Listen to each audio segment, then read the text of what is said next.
Good afternoon. Hello there, fellow Maynardian. And this is MHN News. Welcome back to MHN.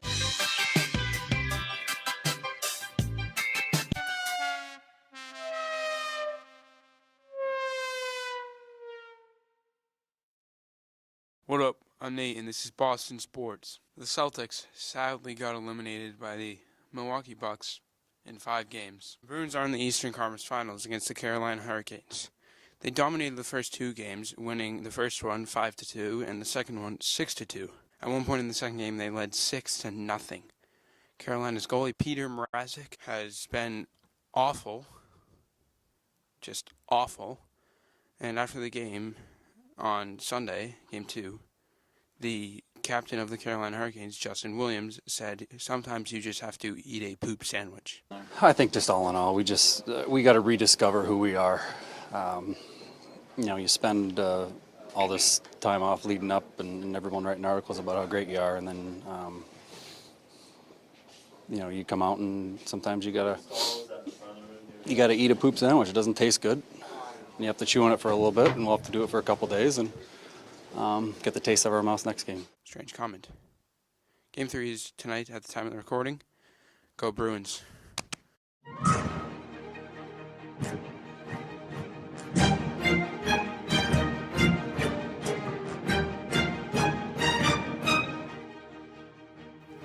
Welcome back to Top of the Hill.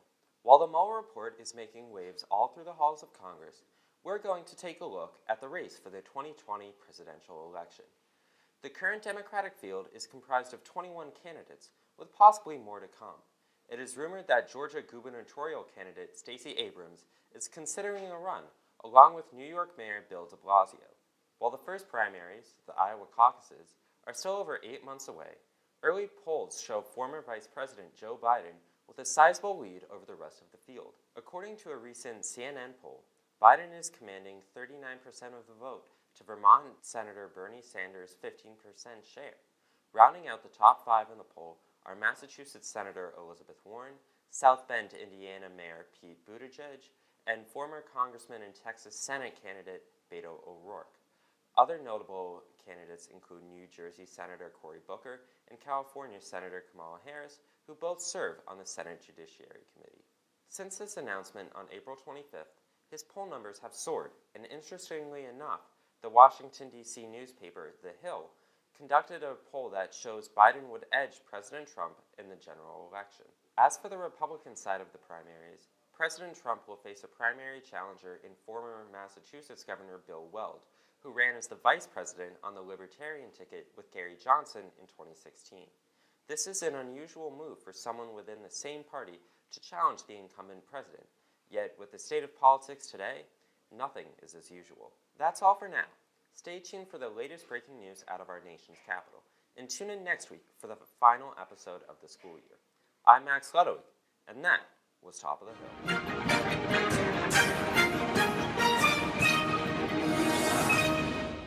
Jenny Miller, Kitten O'Leary, Max Ludwig, Tommy Smith, and Liam Keltzcat were all nominated for this year's Amateur Emmy Awards.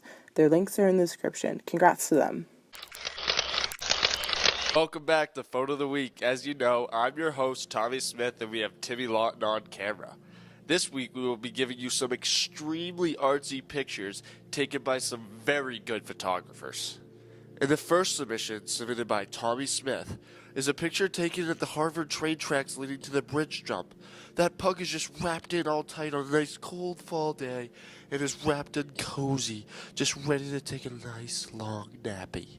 And our second submission, submitted by our very own cameraman, Timmy Lawton, is a picture taken down at the Cape by the bridge dock. The waves are crashing viciously upon the shore, and the day is very dark. And our third and final submission, submitted by an anonymous person, aka Liam Caldecott, is a picture taken at Delaney Pond. The picture is just wonderful. It has a nice sunset, very picturesque, and you know Liam, you know he's a sunset guy. Thank you for everybody who submitted their photos this week. Those were some fantastic photos. Please tune in for next week, our very last episode of Photo of the Week. That's it, and now back to the studio.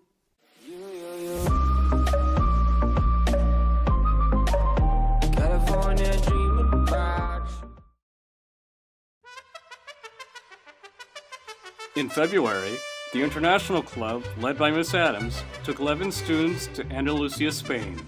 Many of the cities they visited included Seville, Cordoba, Granada, and Tamaraes. They stayed with host families, visited a local school, and visited several monuments. Many of these monuments include Alhambra, the Mosque of Cordoba, the Cathedral of Seville, and more. Students had a great time speaking Spanish, visiting friends, and embracing a new culture.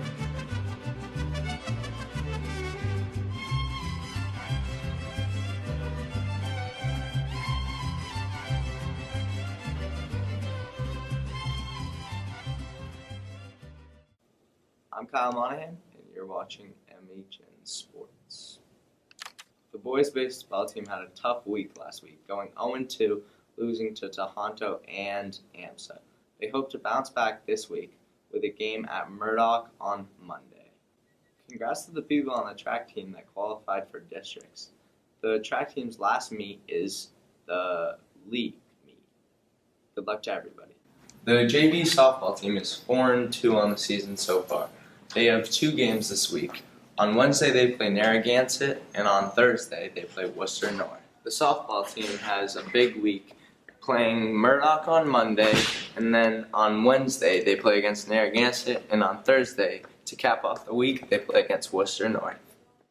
Thank you for watching MHN Sports. Now back to the studio. Now here's the results of Miss LeBlanc's math project competition.